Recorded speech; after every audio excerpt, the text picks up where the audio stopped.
आणि त्याची पूर्वतयारी बैठक आता या ठिकाणी अतिशय चांगल्या पद्धतीने प्रशासनाबरोबर आम्ही पार केलेली आहे।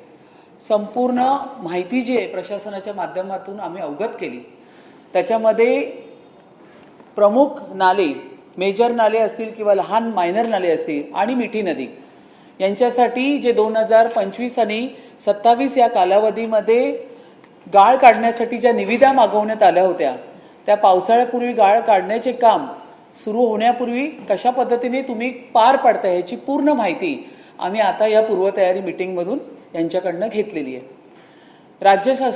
राज्य शासनाने स्थापित केलेली SIT, मुंबई पोलीस गुन्हे आर्थिक EOW आणि मिठी नदीतील यापूर्वी काढलेल्या गाळ काढण्याच्या कामांमध्ये सहभागी असलेल्या कंत्राटदारांच्या विरुद्ध आताच्या आम्हाला माहितीप्रमाणे कळालं की त्यांच्याबरोबर त्यांच्या विरुद्ध गुन्हे घेतलेले आहेत। परंतु प्रशासनाच्या माध्यमातून आम्हाला ही गोष्ट अवगत झाली की वेळ कमी असल्यामुळे पुन्हा आपण त्यांनाच ते काम देऊन ते पूर्ण काम त्यांच्याकडनं पुढचं करूनही घेतलेलं आहे। दरम्यान मिठी नदीतील गाळ काढण्यासाठी कामासाठी सध्या नियुक्त केलेल्या कंत्राटदारांना कथित अनियमिततेचा म्हणजे त्यांच्या कामामध्ये खूप अनियमितता होती, त्यामुळे त्यांचा सहभाग कशा पद्धतीत आहे तो आम्ही ह्या पद्धतीने या मीटिंगच्या माध्यमातून त्यांच्याकडनं आम्ही केलेला आहे आणि प्रशासनाने केलेली कारवाई याविषयी पण इत्थंभूत माहिती आम्ही या माध्यमातून घेतलेली आहे।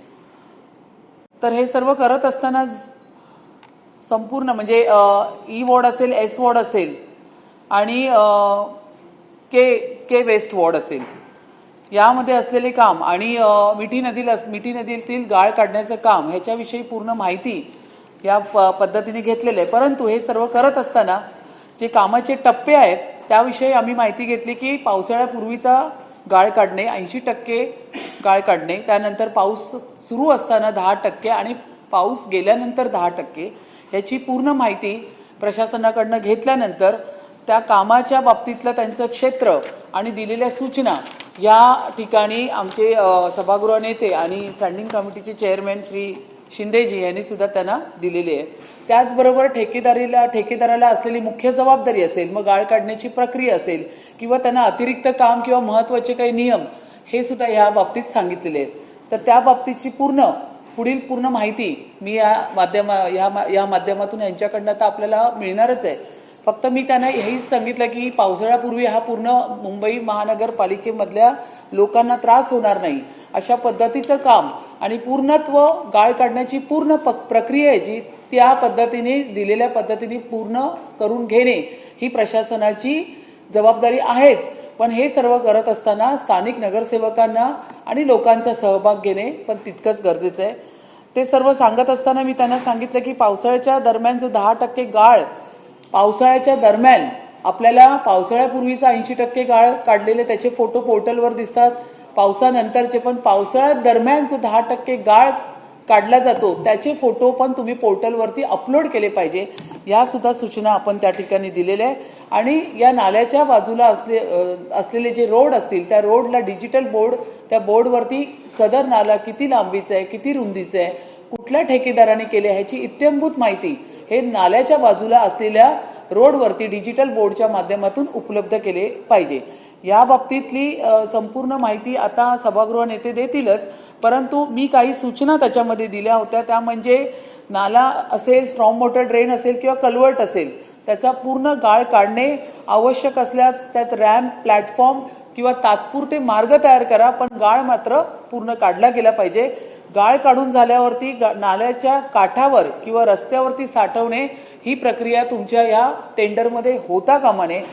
ती संपूर्ण डम्पिंग ग्राउंडला जाईपर्यंत जी वाहतूक वापरणार त्या वाहतुकीचा पूर्ण गाळ लागलेल्या चाकं त्याचाही पूर्ण जी रोडची गंभीर अवस्था होते त्याच्यामध्ये ती सुद्धा होता कामा नये। त्याच्यामध्ये मी अतिरिक्त काम सांगितलं की गाळ काढल्यानंतर डिओरंट फवारणी त्या ठिकाणी झाली पाहिजे आणि गाळ वाहतूक करताना डंपरवर टार्पोलिंग झाकण त्या ठिकाणी तुम्ही ठेवले पाहिजे, अशा ज्या काही सूचना आहेत हे मी माझ्या या माध्यमातून दिलेल्या आहेत। आणि पुढील पूर्ण माहिती आता तुम्हाला प्रभाकर शिंदेजी आणि सभागृह नेता या ठिकाणी देतील। उपमहापौरांना नाही तुमची नमस्कार, मी प्रथम महापौरांचं मनापासून अभिनंदन करतो आणि आभार व्यक्त करतो की पावसाळ्याच्या खूप पूर्वी ही नालेसफाईच्या संदर्भामध्ये अतिरिक्त आयुक्त, उपायुक्त, सहाय्यक आयुक्त आणि पर्जन्य जलवाहिन्यांचे संबंधित अधिकारी आणि आमच्या समवेत संयुक्त बैठक झाली आणि त्याच्यावरती चर्चा करून दोन्ही बाजूनी एकमेकांना आपण काय करायला पाहिजे जेणेकरून मुंबई शहरामध्ये पाणी तुंबणार नाही आणि नाले सफाई चांगल्या पद्धतीमध्ये होईल अशा प्रकारचं आम्ही उपाययोजना केल्या. त्यात प्रामुख्याने आम्ही अशी प्रशासनाकडे मागणी केली आहे की ह्या मिठी नदी आहे, मेजर नाले आहेत, मायनर नाले आहेत, याच्या निविदा अगदी अचूक वेळेमध्ये व्हायला पाहिजे आणि त्या ठेकेदाराला ज्याची निवड होईल, जो लोवेस्ट असेल त्याला लवकरात लवकर वर्क ऑर्डर देऊन काम सुरू करण्याच्या सूचना प्रशासनाने दिल्या पाहिजे. नंबर 2, ह्या काम सुरू झाल्याच्या नंतर कामाचं परीक्षण करण्याची जबाबदारी वॉर्ड स्तरावरचे सहाय्यक आयुक्त असतील किंवा मेंटेनन्स डिपार्टमेंटचे अधिकारी असतील, तसेच पर्जन्य जलवाहिनीचे इंजिनियर असतील यांनी करावे. यासोबत तिथला स्थानिक नगरसेवक किंवा नगरसेविका असेल त्यांना देखील याच्या मोहिमेमध्ये परिरक्षणासाठी बरोबर घेणे गरजेचं आहे.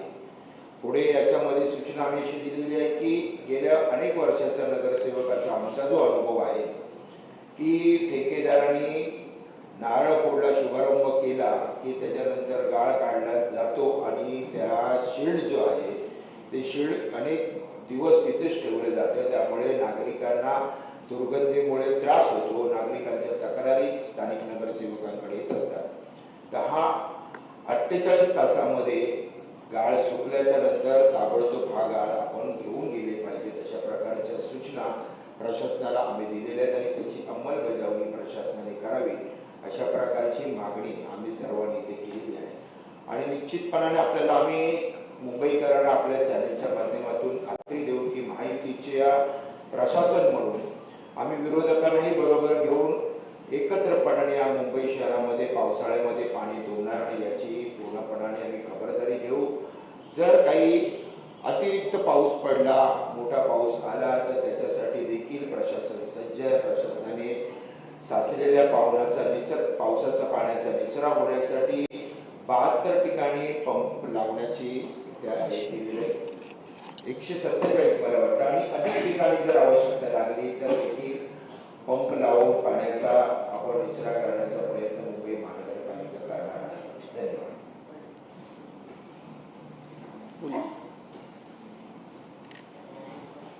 आजची नाले सफाईच्या संदर्भातली आढावा बैठक माननीय महापौर, उपमहापौर,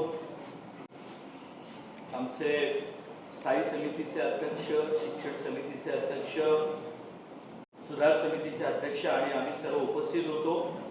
आम्ही किती गंभीर आहोत या बाबतीत आम्ही आज आयुक्त, सहआयुक्त, उपायुक्त आणि मुंबईतल्या सर्व सहाय्यक आयुक्तांना आणि बरोबर त्यांच्यापर्यंत सगळ्या अधिकाऱ्यांना आम्ही आज ठिकाणी बोलवलं होतं. एकूणच आम्हाला या सगळ्या गोष्टींचा आढावा घ्यायचा होता आणि आज प्रामुख्याने एक जे सूत्र दरवर्षी महापालिकेचं आहे 80%, 10% आणि 10%.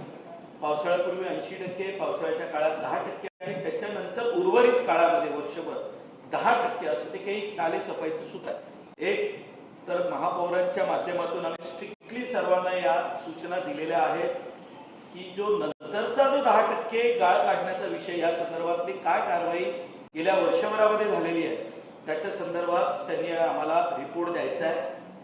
मुळात ही 80% जी गाळ काढण्याची प्रक्रिया आहे या संदर्भात आवश्यक त्या सर्व सूचना, त्यातलं वजन करण्याची पद्धत, आता मुळात आपण वजन करण्याच्या त्या पद्धतीवर काटेकोरपणे यापूर्वी लक्ष दिलं गेलं नव्हतं. पण हा गाळ काढल्यानंतर तो सुकवला जातो आणि मग जे वजन करण्याची पद्धत आहे आणि त्याच्या आधारावर तिथे पेमेंट केलं जातं त्यावर यावर्षी आम्ही बारीक काटेकोरपणे सर्व लक्ष ठेवणार आहोत. मायनर नाले आणि हे करत असताना मुंबई शहरामध्ये रस्त्यांची कामं सुरू आहेत. मुळात हा जो कॉर्डिनेशनचा जो विषय आहे की रस्ते विभागाने बघायचं की त्या मेंटेनन्सने बघायचं, हे सगळे विषय महापालिकेच्या अंतर्गत आहे.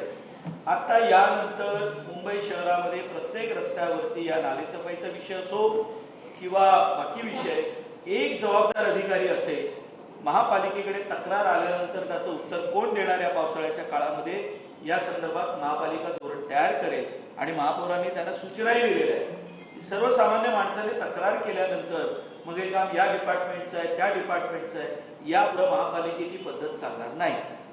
कोण जबाबदार अधिकारी याचं उत्तर देईल हे महापालिका सगळी व्यवस्था तयार करून यापुढे सांगण्याचा प्रयत्न करेल. मुळात रस्त्यांची कामं झाल्यानंतर ठिकठिकाणी आपल्याला माहिती आहे की ते सामान आत राहिलेलं असतं, त्याचं डेव्हरेज आत जातं आणि त्याच्यामुळे जो त्रास होतो तो यावर्षी होऊ नये या बाबतीतल्या सूचना मान्य महापौरांच्या माध्यमातून प्रशासनाला देण्यात आलेल्या आहेत. प्रशासनाने याच्यानंतर सुद्धा या संदर्भातला एक आढावा घेऊन तो आम्हाला सादर करावा अशा पद्धतीच्या सूचना आम्ही महापौरांच्या माध्यमातून आज त्यांना दिलेल्या आहेत. आणि प्रशासन यापूर्वी ज्या पद्धतीनं काम करत होतं त्या बाबतीतले त्यांनी काही विषय सांगण्याचा प्रयत्न केला. त्याच्याही बाबतीत आम्हाला जे वाटतं ते आम्ही त्यांना स्पष्टपणे सांगितलेलं आहे. प्रभाकर शिंदे.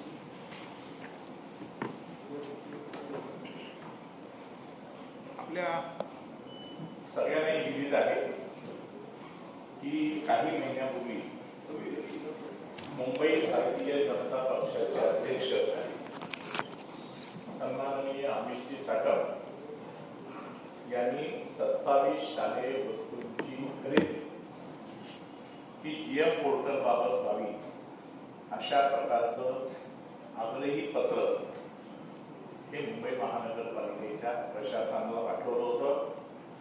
आपण सगळ्यांनी त्यावेळेला आम्हाला हे प्रश्न विचारले होते की या भूमिकेबाबत महायुतीचं काय मत आहे. आणि आम्ही तुम्हाला एक ठामपणे सांगितलं होतं की पत्रामधून मुंबई भारतीय जनता पक्षाच्या अध्यक्षांनी जे मत मांडलेलं आहे ते महायुती म्हणून कठोरपणे आम्ही अंमलात आणू.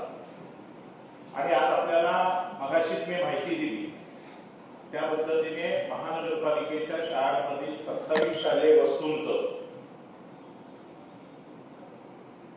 जेमद्वारे पारदर्शकता आणि गुणवत्तेसाठी महायुतीने अतिशय महत्वपूर्ण असा निर्णय घेतला. आणि हा निर्णय महायुतीने का घेतला तर मुंबई महानगरपालिकेच्या शाळांमध्ये जे हजारो विद्यार्थी आहेत त्यांना दर्जेदार साहित्य मिळावं आणि ते पारदर्शक पद्धतीने मिळावं. आता जीएमचं जे महाटेंडर आहे त्याच्यामध्ये स्थानिक कंत्राटदार मोठ्या प्रमाणात त्या पद्धतीने सहभागी होतात. तसं जीएम पोर्टल हे जागतिक दर्जाचं व्यासपीठ असल्याने देशभरातून नामांकित कंत्राटदार याच्यामध्ये सहभागी होते. आणि याच्यामुळे महानगरपालिकेच्या शाळेतल्या विद्यार्थ्यांना दप्तर असो, बूट असो, वह्या असो, तर 27 वस्तू या अतिशय उच्च दर्जाच्या प्राप्त होतील अशा प्रकारचा महायुतीचा मुंबई महानगरपालिकेत प्रयत्न आहे. आता एक असं आहे की जागतिक दर्जाचे सगळे कंत्राटदार सहभागी झाल्यामुळे ऑटोमॅटिकली स्पर्धा वाढेल. आणि ही स्पर्धा वाढल्यानंतर महानगरपालिकेच्या निधीचा योग्य विनियोग होऊन जास्तीत जास्त पारदर्शकता याच्यामध्ये निर्माण होईल. बरं, त्याच्यामधला दुसरा भाग असा आहे की अनेक वेळा आम्ही हे बघितलंय, किंबहुना आपण सगळ्यांनी आमच्याबरोबर बघितलंय की या शालेय वस्तूंचं वाटप होताना काही प्रमाणात दिरंगाई होते, काही प्रमाणात निकृष्ट दर्जा होतो. पण महायुतीची ही स्पष्टपणे भूमिका आहे. भारतीय जनता पार्टी, शिवसेना आणि रिपाई याची ही स्पष्ट भूमिका आहे की याच्यापुढे ही दिरंगाई किंवा निकृष्ट दर्जा हा अजिबात सहन केला जाणार नाही.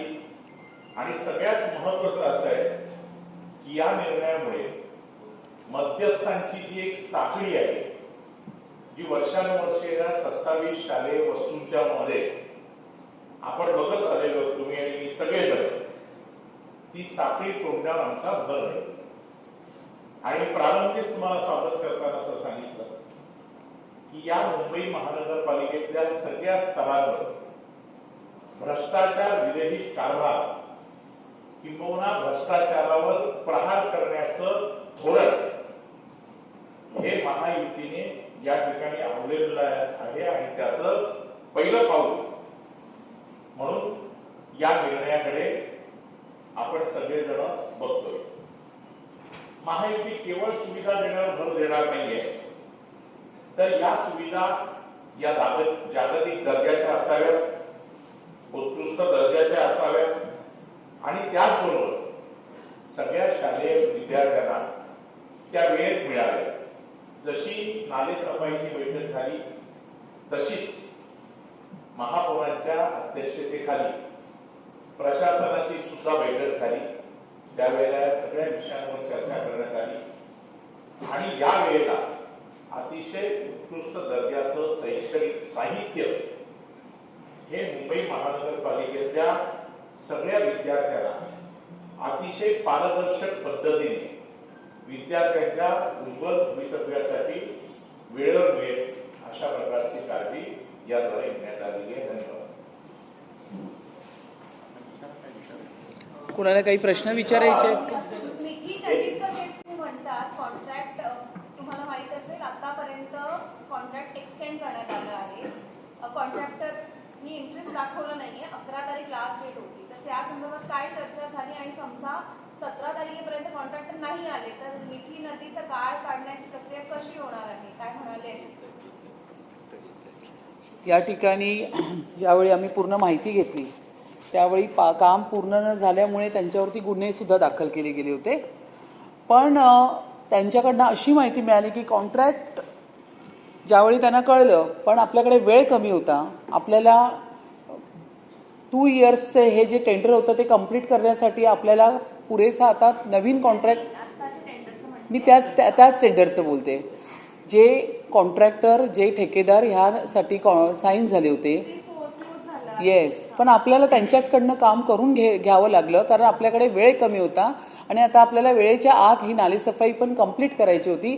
अशी माहिती आम्हाला प्रशासनाने आत्ताच्या मीटिंगमध्ये दिली आहे, जी माहिती त्यांच्याकडनं घेऊन मी तुमच्याशी शेअर करते.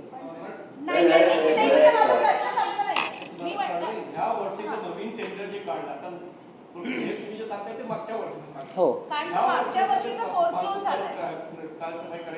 ते आपलं कधीपर्यंत त्याची प्रक्रिया पूर्ण चालू आहे. आता आपल्याला ही जी नवीन कॉन्ट्रॅक्टची प्रक्रिया आहे त्याच प्रक्रियेच्या बाबतीत त्यांना आम्ही काही सूचना दिल्यात. त्यांना सांगितलं की ज्या आता मी तुम्हाला बोलून सुद्धा दाखवलं की ठेकेदाराची जी जबाबदारी त्याची प्रक्रिया सुरू आहे नवीन कॉन्ट्रॅक्टरची, पण त्याच्यामध्ये काही सूचना माझ्याकडनं गेल्या आहेत की जे तुम्ही पुरेसे मजूर आणि यंत्रसामुग्री वापरतात ते पुरेपूर त्यांना उपलब्ध करून द्या. नाल्याचा प्रवाह तुम्ही कायम ठेवा. त्याच्यामध्ये डम्पिंग प्लॉट जो आहे तो त्या ठिकाणी उपलब्ध करा. VTS ट्रॅकिंग सिस्टम त्याच्यामध्ये टाका. हे आम्ही नवीन याच्यामध्ये उपलब्ध, पण त्याची प्रक्रिया सुरू आहे. पण मी म्हणते की अजूनपर्यंत कॉन्ट्रॅक्टरच समोर आले नाही आहेत मिठी नदी साफ करायला. तुम्हाला माहित असेल अशा पद्धतीचं काही उत्तर मिळालं तर ते कसं हँडल करणार प्रशासन? सोबत एक प्रश्न आहे, असा आहे की जे जुने कॉन्ट्रॅक्टर होते त्यांचं पेमेंट झालं नाही, ते काम करायला तयार नाहीये आणि आता जे नवीन टेंडर कोण भरत नाहीये. BMC प्रशासनाने त्यांच्या जी शर्त होती शर्त पण त्याच्या काढले तरी पण कॉन्ट्रॅक्टर येत नाहीये. आता 1 मार्च पासून सफाई चालू होते, अजून सफाई चालू झाली नाही, मग काय करणार आपण? त्याच्यावरती मीच तुम्हाला मगातपासून तेच सांगते, त्याची प्रक्रिया चालू आहे. प्रक्रियाचा अर्थ काय होतो, आपण कॉन्ट्रॅक्टरना कॉल केलेले आहेत, त्याची प्रक्रिया अजून सिस्टीम प्रक्रिया पूर्ण होऊ दे. त्याच्या पुढची माहिती आम्हाला पुढच्या मीटिंगमध्ये मिळणारच आहे. आता आपण झालेल्या याची आणि होणाऱ्या प्रक्रियेची पूर्ण माहिती आम्ही घेतली. फक्त ती प्रक्रिया चालू असताना आम्ही त्याच्यामध्ये आमचे काही सजेशन्स आहेत ते ॲड ऑन केलेले आहेत.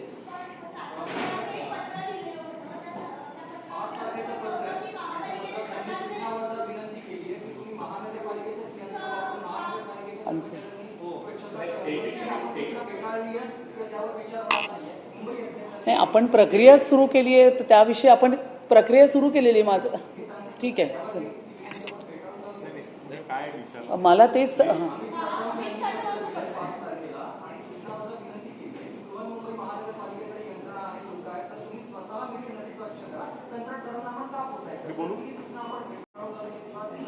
उत्तर देऊ? हो हो हो. असं आहे की मिठी नदी एकंदर साफ करायला किमान 85 ते 90 दिवसाचा वेळ जातो. आपलं म्हणणं आम्हाला मान्य आहे की 1 मार्च पासून ही व्हायला पाहिजे ती झालेली नाही. आपल्याला हेही माहिती आहे की ईओडब्ल्यूनी जी काय कायदेशीर कारवाई केली ती आपल्या समोर आहे, त्याच्यावर चर्चा करण्यात आता आता प्रश्न राहिला की त्याच्या बाबतीमध्ये नवीन टेंडरसाठी प्रशासन प्रयत्न करते ते 17 मार्चला उघडणार. पण हे उघडत असताना आम्ही प्रशासनाला अशी सूचना केलेली आहे की ज्या वेळेला आपण जसा उल्लेख केला की आमच्या मुंबई अध्यक्षांनी सांगितलेलं आहे, आम्ही प्रशासनाला हे सांगितलं की एक उदाहरण आपल्या जमेस आहे. ज्या वेळेला महापौर परिषद होती त्यावेळेला मुंबई महानगरपालिकेतल्या काही नाल्यांची काही कालावधी करता नाले सफाई ही मुंबई महानगरपालिकेने स्वतःची यंत्रणा लावून केली होती. आणि मग आम्ही प्रशासनाला बैठकीत अशी सूचना केलेली आहे की हा प्रयोग मुंबई महानगरपालिकेला करता येईल का याबाबत आपण सकारात्मक राहावं, अशा प्रकारची सूचना माननीय महापौर आणि आम्ही सगळ्यांनी त्या ठिकाणी केली. माझा प्रश्न असा आहे की कोणी टेंडर भरत नाहीये म्हणजे हा जे ठेकेदारचं जे पॅटर्न आहे ते परत एक्सप्रेस झालेलं आहे का? नाही, एक लक्षात ठेवा, कर्तव्य झालंय की नाही हे यथावकाश आपल्या समोर येईल. पण आजची जी परिस्थिती आहे, मी मगाशी तुम्हाला ते प्रतिपादन केलं की मिठी नदी साफ करायला 85 ते 90 दिवसाचा वेळ जातो. पण त्याचबरोबर जर कदाचित कॉन्ट्रॅक्टर काही कारणामुळे येणार नसेल किंवा प्रशासनाने सांगितलेल्या 17 मार्चला सुद्धा काय होईल हे आज सांगणं कठीण आहे. पण म्हणून आपण असं केलेलं आहे की जसा त्यांनी उल्लेख केला मुंबई अध्यक्षांनी जे पत्र दिलेलं आहे त्याप्रमाणे आम्ही प्रशासनाला अशी विनंती केलेली आहे की ही मुंबई किंवा मिठी नदी साफ होणं गरजेचं आहे. त्यावेळेला प्रशासनाने as per mayor in council असा प्रयत्न करावा आणि त्या बाबतीत प्रशासनाने सकारात्मक. नाही, कोणी 1 मिनिट त्याच्यावरती मी असं सांगेन, जो आता मगाशी तुम्ही हा मुद्दा जो रेज केला आहे की कोणी कॉन्ट्रॅक्ट म्हणून त्याच्या ज्या कंडिशन आहेत त्या आता आपण रिलॅक्स केलेल्या आहेत. ज्या कंडिशन आहेत त्यांनी ठेकेदारांनी याच्यामध्ये निविदेमध्ये सहभाग घ्यायला पाहिजे. त्यासाठी ज्या कंडिशन्स आहेत त्या रिलॅक्स करून आणि आता पूर्ण अनुभव असेल किंवा नसेल तरी पण आपण त्या कॉन्ट्रॅक्टरांचा सहभाग या ठिकाणी घेतलेला आहे.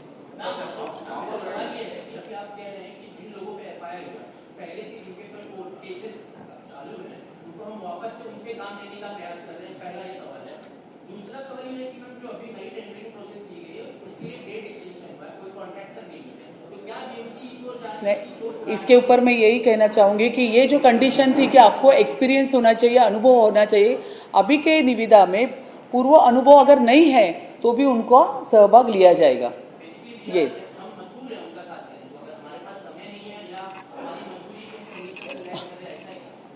नहीं, ऐसा नहीं हो सकता है. देखिए, अभी मुंबई कॉरपोरेशन में सब नगर सेवक है, यहाँ पे महापौर बैठे, डेप्यूटी महापौर बैठे, सभागृह सबका थर्ड आइज है. आप जैसे बोल रहे हैं ना कि अभी अनुभव नहीं है, ऐसा नहीं होता है. अब नगर सेवक हर वार्ड में है, वहाँ पे हमने कहा है कि आप जितना भी काम करोगे कॉन्ट्रैक्टर को लेके वहाँ पे साइट इंजीनियर अपॉइंट करो, लेकिन ये सब करते वक्त आपको स्थानिक नगर सेवक लोक प्रतिनिधि को लेके साथ में काम करना है.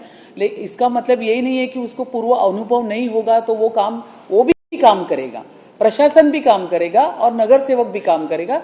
तो ये जो 4.5 पहले की जो परिस्थिति थी अब ये बदलती हुई आपको नजर आ सकती है. और नए लोगों को आने दो, बस हम पहले से ही उनका प्रिडिक्शन नहीं कर सकते. हम उनके पास से काम पूरा करवा के लेंगे. एक प्रश्न असा आहे की तुम्ही आता बोलले की महायुती ऍक्शन मोडवर आहे. येस, आता अडवणुकीचं धोरण जे कंत्राटदाराकडून केलं जात आहे तर तुम्ही महायुती म्हणून कंत्राटदारावर कारवाई करण्यासंदर्भात काही करणार आहात का? कारण आता जे काही चाललेलं आहे कंत्राटदारांचं त्यांना काही अटी शर्ती पण शिथिल करण्यात आल्या का तर कंत्राटदार मिळत नाही म्हणून कंत्राटदारांची जो अडवणुकीचं धोरण आहे या विरोधात तुम्ही काय करणार? ऍक्शन मोडवर आहात? नाही, आम्ही ऍक्शन मोडवरती 100% आहोत. आम्ही जे बोलतोय त्याच पद्धतीने आम्ही वागणार आहोत आणि करणार सुद्धा आहोत. विषय हा होता की निविदा प्रक्रिया भरण्यासाठी आपण कॉल केले होते, त्यावेळी काही कॉन्ट्रॅक्टरने त्यामध्ये सहभाग न दाखवल्याचा एक विषय त्या ठिकाणी आल्या होत्या, म्हणून आपल्याला काही अटी शर्ती शिथिल कराव्या लागल्या. याचा अर्थ हा नाही की त्या कॉन्ट्रॅक्टरला जर आपण केला आणि तो काम करणार नाही तर त्या ठिकाणी आपण IIT बॉम्बे सारखी थर्ड पार्टी ऑडिट ठेवलेलं आहे, शिवाय त्या ठिकाणी लोकप्रतिनिधी आहे, शिवाय प्रशासनाला आम्ही धाब्यावरती घेतलेलं आहे की तुम्हाला पूर्ण काम करावंच लागेल.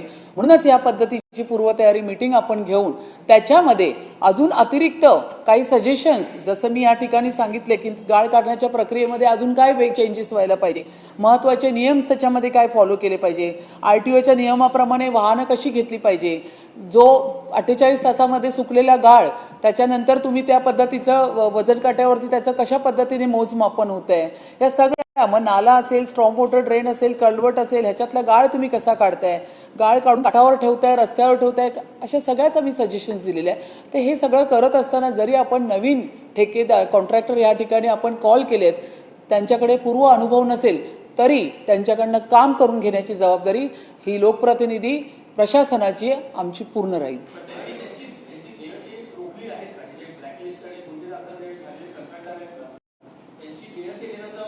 नाही, असा विषय आहे त्याच्यामध्ये. हा पण एक महत्त्वाचा मुद्दा आहे.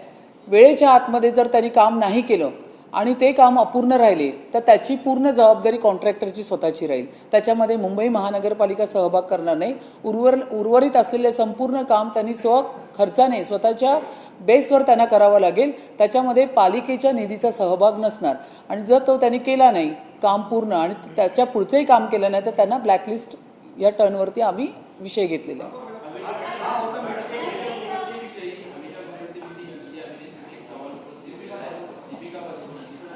नाही, हा विषय वेगळा आहे. तुम्ही नाला आणि ऐका, विषयाला बगल देऊ नका. मला फक्त या ठिकाणी नाले सफाई आणि जेम पोर्टल या दोन गोष्टींवरती तुमचे प्रश्न उत्तर पाहिजे. ऐका ना, ऐका, एक मिनिट. असं आहे, नाले सफाईच्या बाबतीत तुम्ही जो प्रश्न विचारताय, नाला सफाई फार सेन्सिटिव्ह विषय आहे. बिफोर द मॉन्सून आपण त्याच्यावर महापौर महोदयांनी जी बैठक घेतली आणि तुम्ही जे एक प्रश्न सारखा येतोय म्हणून सांगतो, काही कंत्राटदारांनी या मुंबई महापालिकेला आपल्या खिशात टाकण्याचा प्रयत्न केला. यापूर्वी चाललं होतं, हे रॅकेट आम्हाला तोडायचं बस. आणि तुम्ही तो प्रश्न विचारताय तो आलटून पालटून तोच येतो प्रश्न. आपने भी वो सवाल पूछा, इस मुंबई महानगरपालिका में ये जो करप्शन भ्रष्टाचार के लिए कुछ लोगों ने रैकेट बना के रखा है, उसको तोड़ना है ना हमें.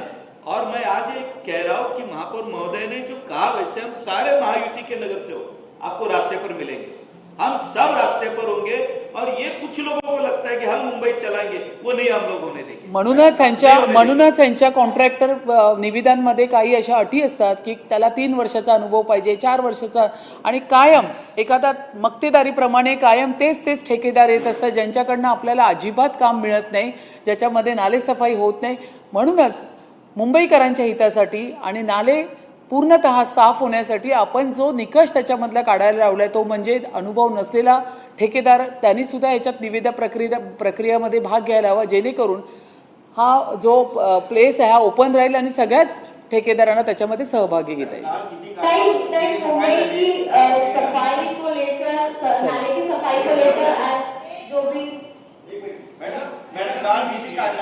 सफाई किती जर हे पावसाळ्यात स्पष्ट होतं, पण मुंबईची लाईफलाईन रेल्वे थांबू नये म्हणून आपण यासाठी काही उपाययोजना सुचवल्यात का? हा विषय आमच्या शिक्षण समितीच्या अध्यक्ष आदरणीय राजश्रीताई शिरवाडकर यांनी चुनाभट्टी रेल्वे स्टेशनचा घेतला होता. ज्यावेळी नाले भरले जातात आणि पाणी ओव्हरफ्लो होतं तर त्या ठिकाणी असलेल्या रेल्वेच्या ट्रॅकवरती वॉटर स्टॅग्नंट राहतं. तर ह्याच्यावरतीही चर्चा झाली. तेही पूर्ण काढण्यासाठी त्याच्यावरती आपण पूर्ण प्रशासनाला धाब्यावर धरून त्यांना सांगितलंय की या पद्धतीचं प्रवाह आणि गाळ आणि तरंगता गाळ ह्याच्यावरती आपण पूर्ण चर्चा केलेली आहे. प्लस 2000 आपण त्या ठिकाणी डॅशबोर्डची मागणी केली आहे, ज्यावर फोटोग्राफ्स या अनुषंगाने ट्रॅकिंग केले जाणार. नुसतं काम करून घेत नाही, आपण डॅशबोर्ड पण त्यांना सांगितलंय. डॅशबोर्डवरती कंटिन्यू त्याचे फोटोग्राफ्स अपलोड होतील आणि परत त्याच्यावरती ट्रॅकिंग करण्यासाठी आपण थर्ड सिस्टम लावतोय. म्हणजे तुम्ही लक्षात आलं, तुमच्या 4 कॉर्नर्स या ठिकाणी नालेसफाई आज आम्ही बोलतोय, उद्या आम्ही तुम्हाला फील्डवरती प्रत्येक नाल्याच्या ठिकाणी साफसफाई होताना हे सगळे बसलेले लोकप्रतिनिधी त्या ठिकाणी दिसणार आहोत. आज तुम्ही नालेसफाईच्या संदर्भात बोलत आहात. आपण आशा करूया की यावेळेस सुद्धा नालेसफाई पूर्ण होईल आणि पाणी साचणार नाही. परंतु ज्यावेळेस पाणी साचेल त्यावेळेस पाऊस जास्त पडला, ही जी स्वभाव आहे ती पुढे येणार नाही अशी आशा बाळगली. ज्यावेळी प्रश्न पुन्हा करा. आपण लांबून बोला, आवाज येतो. आपण आज नालेसफाईच्या संदर्भात इतकी प्रेस कॉन्फरन्स घेतली जी दरवर्षी अशाच प्रकारचा प्रेस कॉन्फरन्स होता. पाणी सुद्धा साचल्या जाते आणि नंतर असं कारण येते समोर की पाऊस जास्त झाला म्हणून पाणी साचलं आणि त्यावर कुठेतरी मुलामा केलं जातं. नाही यावर्षी कसं नाही, होणार? आतापर्यंतच्या प्रेस कॉन्फरन्समध्ये आणि ह्या प्रेस कॉन्फरन्समध्ये फरक आहे जमीन आसमानाचा. त्या प्रेस कॉन्फरन्सचा काय चाललं आणि काय होतं, खड्ड्यात मुंबई खड्ड्यात, ह्या सगळा त्याच्यावरती मलिष्का FM रेडिओची तिने गाणंसुद्धा तयार केलं होतं. पण ह्या वेळेच्या प्रेस कॉन्फरन्समध्ये खूप फरक आहे. आम्ही जर या ठिकाणी शाळांच्या 27 वस्तू जर आम्ही जेम पोर्टलवर आणू शकतो, पूर्ण ट्रान्सपरन्सी आम्ही ठेवू शकतो. या ठिकाणी नालेसफाईमध्ये IIT बॉम्बेसारखी थर्ड पार्टी ऑडिट आपण या ठिकाणी ठेवू शकतो. तर त्यामुळे ह्या प्रेस कॉन्फरन्सला अतिशय विश्वासाने तुम्ही घ्या आणि लोकांपर्यंत आमचा मेसेज पोचवा.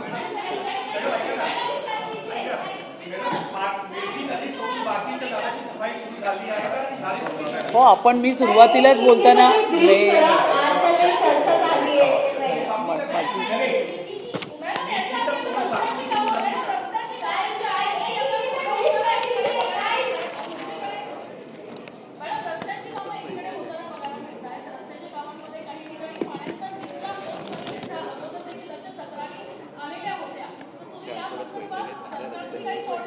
आपण या बाबतीत रस्त्यावरती होणारी CC रोडची कामं, त्याच्या खाली असणारे डग, ब्रिज स्लॅन्टिंग करतात, त्याच्या बाजूला असणारे स्ट्रॉम वॉटर ड्रेन, याची इत्थंभूत मीटिंग आपण पुढच्या आठवड्यात घेतोय. त्यावेळी तुमच्या सगळ्या प्रश्नांची आम्ही उत्तरं त्यावेळी देऊ. धन्यवाद.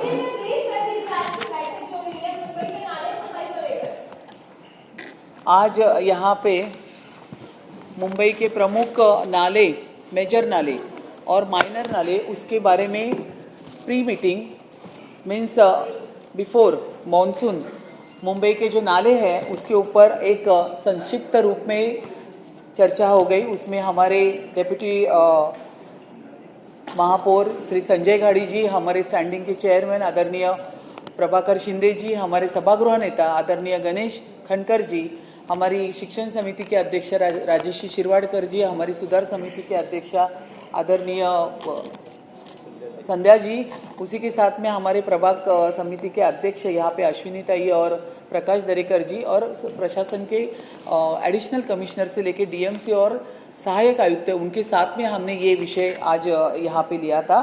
बारिश के पहले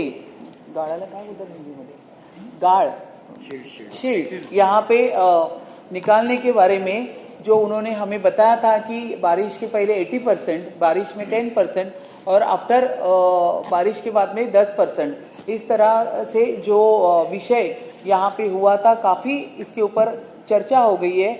हमने कुछ सुझाव यहाँ पे दिए जो यहाँ पे कॉन्ट्रैक्टर काम कर रहे थे, जिन्होंने टाइम के पहले काम नहीं किया और काम भी कुछ गलत हुआ था, तो उनके ऊपर जो केसेस है वो लिए गए, लेकिन वक्त कम होने की वजह से उन्हीं के पास से वो पूरा काम कंप्लीट करके लिया. लेकिन इसके बाद जो नए ठेकेदार यहाँ पे कॉन्ट्रैक्टर हम अपॉइंट करना चाहते हैं, उसमें कुछ नियम और निकेश में कोई चेंजेस हमने किए, जिसमें नए जिसको अनुभव नहीं है उनको भी हमने कॉल किया, इनवाइट किया वो काम करने के लिए. और उसी के साथ में हमने कुछ सजेशंस यहाँ पे दिए कि ठेकेदार जो है उसकी मुख्य जिम्मेदारियाँ यहाँ पे क्या होनी चाहिए. जो नए निविदा में पर्याप्त मजदूर और मशीनरी वहाँ पे उपलब्ध होनी चाहिए. नाले के पानी का प्रवाह लगातार चालू रहना चाहिए. उसमें फ्लोटिंग जो मटेरियल है उसको भी निकाल के उसके जो फोटोज है वो BMC के पोर्टल पे जाने चाहिए. डंपिंग प्लॉट उपलब्ध होना चाहिए, जो वहाँ पे पूरा जो गाद निकालते हैं उसको एक प्रकार से 48 आवर्स में उसको लेके जाने के लिए VTS ट्रैकिंग सिस्टम वहाँ पे उपलब्ध होनी चाहिए.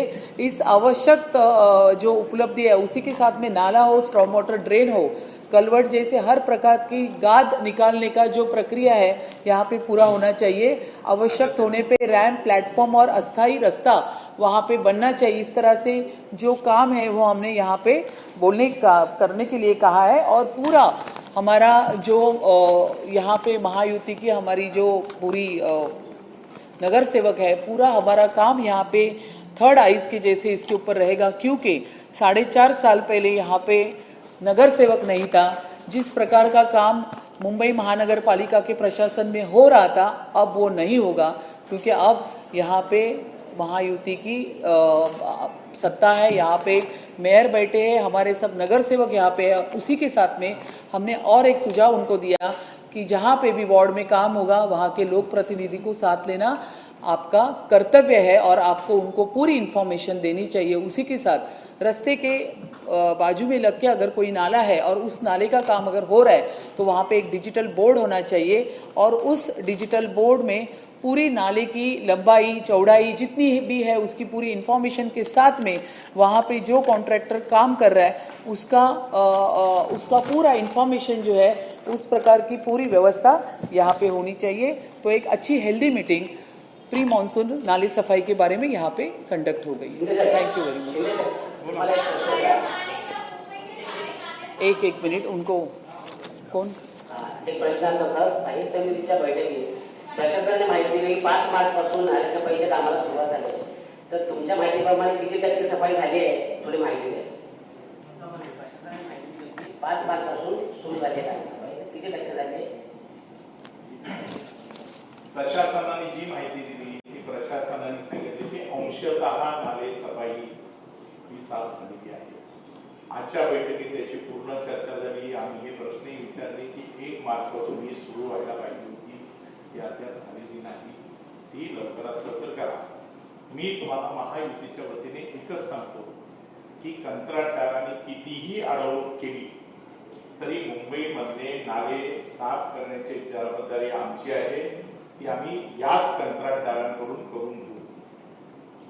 आजच्या नाले सफाईची जी काही बैठक होती त्याच्यामध्ये प्रशासनाला आम्ही या सूचना दिलेल्या आहेत आणि आम्ही पुन्हा महायुतीच्या वतीने महापौरांच्या वतीने आपल्याला एकच सांगतो की कंत्राटदारांनी कितीही अडवणूक केली तरी आमची जबाबदारी आहे मुंबईतले नालेची सफाई करण्याची, मुंबई ही पूरसदृश्य परिस्थितीपासून वाचवायची आणि ती याच कंत्राटदारांकडून करून घेतल्याशिवाय आम्ही राहणार नाही। आणि ह्याच्यावरती 1 मिनिट, ह्याच्यावरती सर्वात महत्त्वाचा विषय ठेवून मी आता ही मीटिंग संपवणार आहे, ती म्हणजे कितीही अशी प्री मीटिंग घेतली किंवा कितीही प्रशासनाने ह्याच्यावरती आम्हाला बऱ्याच गोष्टी सांगितल्यात तरी त्या आम्ही ऐकून घेतलेल्या आहेत, समजून घेतलेल्या आहेत आणि त्यांनी सांगितल्याप्रमाणे त्या गोष्टी ऑन फील्ड तशाच चालू आहेत की नाही त्याची उद्यापासून आमचे दौरे सुरू होणार। एक प्रश्न आहे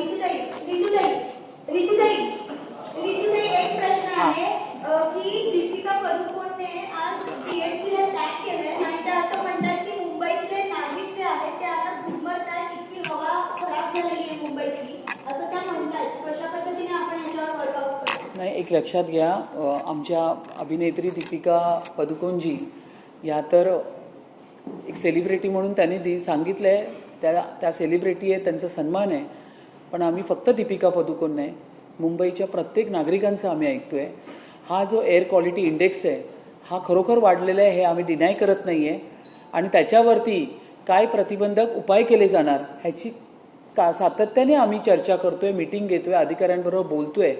2250 बिल्डिंगचे जे कन्स्ट्रक्शन्स पूर्ण मुंबईत चालू आहे, त्याच्याबरोबर Mumbai metro infrastructure, MMRD region, PWD सगळ्यांचीच कामं चालू आहे। एकीकडे आपण बोलतोय की मुंबईचा विकास झाला पाहिजे, मुंबई डेव्हलप झाली पाहिजे, तर ही डेव्हलप होत असताना ही जी सगळी कामं चालू आहेत, पण आपण या ठिकाणी मुंबई ह्या बिल्डर्स असतील किंवा MMRDची किंवा मेट्रोची कामं दिली आहे त्यांना आपण एक SOP पाठवलेली आहे, ज्या SOPला आपण कंपल्सरी त्यांना फॉलो करायला सांगितलेलं आहे। प्रत्येक ठिकाणी आपण डिजिटल बोर्ड आपण राहून त्या ठिकाणी एअर क्वालिटीचा इंडेक्स काय कुठल्या पद्धतीचा आहे ज्यावेळी तो वाढतोय ऑन द स्पॉट आपण त्यांना स्टॉप वर्कची नोटीस देतोय। मग ते फक्त बिल्डर लोकांनाच लागू नाहीये, तर त्या ठिकाणी मेट्रोची कामं चालू असताना आस्थापनेला पण ते लागू आहे, MMRDला पण लागू आहे, PWDची कामं चालू असणार त्यालाही लागू आहे। त्यामुळे ह्या गोष्टी फॉलो करणं अतिशय गरजेचं आहे। तर त्यामुळे आणि दुसरी गोष्ट, त्या ठिकाणी बिल्डर लोकांना आपण असंही सांगितलंय की तुमची जी मटेरियल घेऊन आतमध्ये जाणाऱ्या गाड्या आहेत त्या गाड्या जेव्हा मटेरियल तुमचं आतमध्ये उतरवल्यावरती जेव्हा तुमच्या गाड्या बाहेर जातात तो रस्ता पूर्ण डीप क्लीन झाला पाहिजे, त्याच्यावरती पाण्याच्या फवारण्या झाल्या पाहिजे, अशा पद्धतीच्या आपण सगळ्या गोष्टी देतोय। आणि या बाबतीत आम्ही सगळेच संवेदनशील आहोत सगळ्यांनाच आम्ही आव्हान करतोय की जास्तीत जास्त या सगळ्या गोष्टींची व्हेइकल आहेस, रस्त्यावरती गाड्या पण तेवढ्याच धावत आहेत, ह्या सगळ्याच गोष्टी आज होतात आहे. तरी आमचं संपूर्ण ह्या गोष्टीवरती लक्ष आहे आणि कंट्रोल सुद्धा आहे. ताई, मुंबई में अब तक कितने नाले सफाई कितने % हो चुके?